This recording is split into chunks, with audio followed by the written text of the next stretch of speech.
নবীগঞ্জ উপজেলা জাতীয় যুবশক্তির আহ্বায়ক শামছুল আলী সভাপতিত্বে এবং সদস্য সচিব দেওয়ান রোহাম গাজীর সঞ্চালনায় সভায় প্রধান অতিথি হিসেবে বক্তব্য রাখেন হবিগঞ্জ জেলা জাতীয় যুবশক্তির আহ্বায়ক তন্ময় তাহের।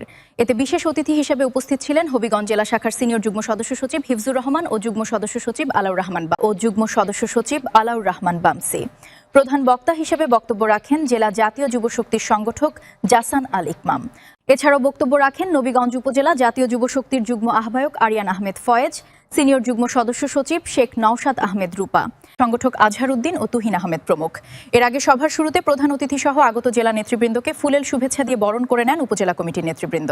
সভায় বক্তারা বলেন, 1971 সালের মুক্তিযুদ্ধ ও 2024 সালের জুলাইয়ের চেতনাকে বুকে ধারণ করে জাতীয় যুবশক্তির সাংগঠনিক কার্যক্রম তৃণমূল পর্যায়ে আরও গতিশীল করতে হবে। এ সময় নেতৃবৃন্দ জুলাই সনদ বাস্তবায়নে সরকারের প্রতি জোর দাবি জানান। অন্যথায় দাবি আদায়ে সরকারের বিরুদ্ধে দুর্বার আন্দোলন গড়ে তোলার হুঁশিয়ারি দেন তারা।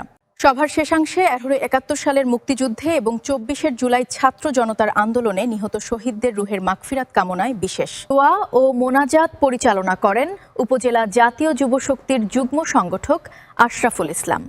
শাপলা টিভির সাথে থাকার জন্য আপনাদেরকে ধন্যবাদ। প্রতিদিন নিত্য নতুন খবর পেতে আমাদের চ্যানেলটি ফলো করে সাথে থাকুন। সবাইকে ধন্যবাদ।